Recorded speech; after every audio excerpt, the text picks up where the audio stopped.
Hello class. In this video lecture we're going to continue our discussion on the content theories of motivation. And in this unit we're specifically going to talk about David McClelland's acquired need theories.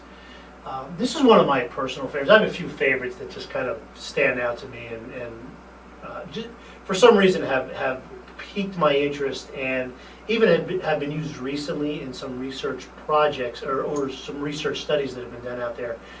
So they're still relevant, and I think, from my perspective, they really help to describe a lot of my behaviors, what I am motivated for, what leads to my motivation. So in terms of kind of the self-awareness and self-reflective exercises that I do sometimes, as I look at these, I say, yeah, that one makes sense to me. That one seems like that describes me and what motivates me in a lot of ways. So this is McClelland's acquired needs theory.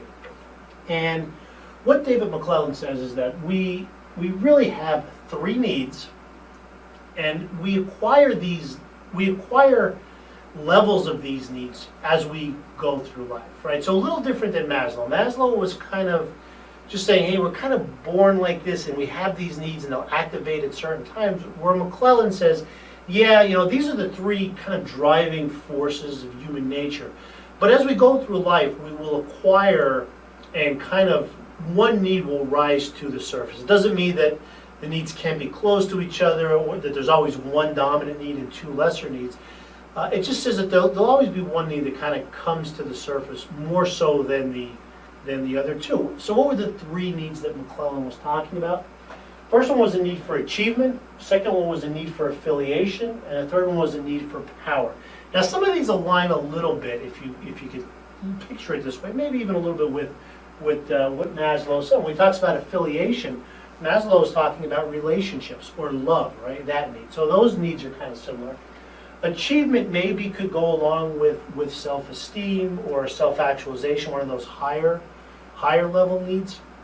Power is something new that we're seeing here, but a very important motivator, right? Power and volumes have been written on kind of the need for power and the struggle for power, and how power drives some individuals. Well, McClelland saw that and included his in one of his three acquired needs. So a need for achievement is a desire to achieve excellence in challenging tasks.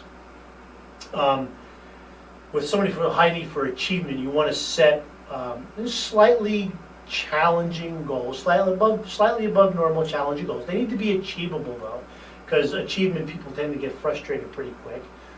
The need for achievement, people want feedback as they're progressing through their goals, and they want people to realize what it is that they're doing and how they're achieving. So it's a desire to achieve excellence in challenging tasks. That's a need for achievement. Need for affiliation, a desire for friendly and warm relationships. So just as you would imagine, it's somebody who really actively seeks out these close ties, these personal relationships, close with family and friends. That's someone with a high need for affiliation. And then someone with a high need for power is a desire to influence and control others. Now don't think of the need for power as a negative thing. In the context that McClelland was talking, it's a good thing actually, right? You want to be the person who's making decisions. You want to be in control. You want to have the ability to influence others so you could achieve goals. Okay, so in the context of McClelland, power is a good thing. And again, what he said is one of these needs should kind of surface up above the other ones and be something that really drives you and your actions to reflect what this is. In terms of managers, a lot of studies were done to see if there was some kind of correlation between a successful manager and one of these needs or all of the needs, some of these needs. It actually turns out that the need for power is the highest association or relationship with being a successful manager. A lot of people in my classes will say, what about the need for achievement?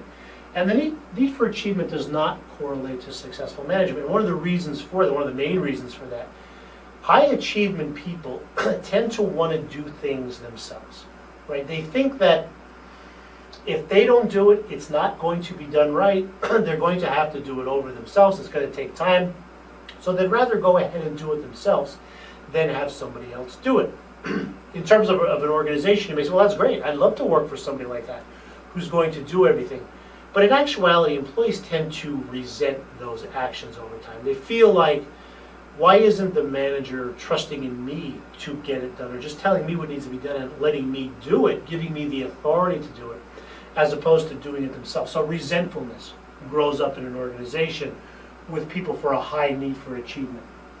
With the need for affiliation, that's not a strong indicator either of successful management, because those individuals tend to be trying to be too accommodating to individuals, right? You're trying not to have people dislike you. You're trying to form relationships, and that can be difficult in an organizational setting. So those individuals with a high need for affiliation don't tend to be very successful managers either. Now, it is situational.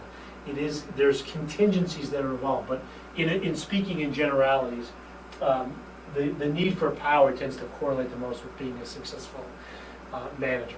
So if you want to know which one of these needs is, and you may know just by looking at them, but if you're not 100% sure, there was a test that McClellend did. It was a TAT test. It was a thematic apperception test, I believe it was called TAT. And what it would involve is just an individual looking at a picture and then developing a story around that picture. I mean, a very detailed description of what is going on in that picture, what happened beforehand, what's going to happen afterwards.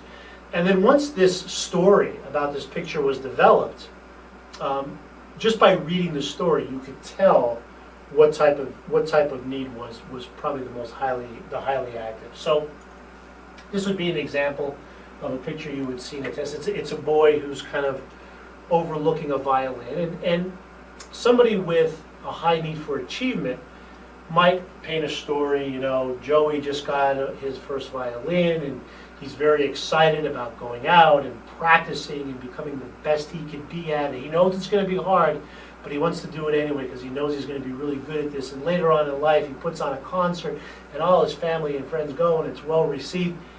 If somebody wrote something like that, you'd say, yes, they are absolutely a high need for achievement person. Versus someone who says, here's Joey, his parents gave him this, they're making him play. He's not necessarily excited about it, but his parents played the violin or are musicians, and they want him to play, and they're making him practice certain numbers of hours a day. You see how those two stories are completely different. One has Joey as being driven and through achievement and learning and doing this thing, versus the other one having people control and direct what's going on in the picture. And again, just by describing what's going on in these pictures, you could tell your level of what level of what need is really the strongest. And I encourage you to go ahead and just picture in your head what you would have the story be, and then you could pretty much determine yourself what need you may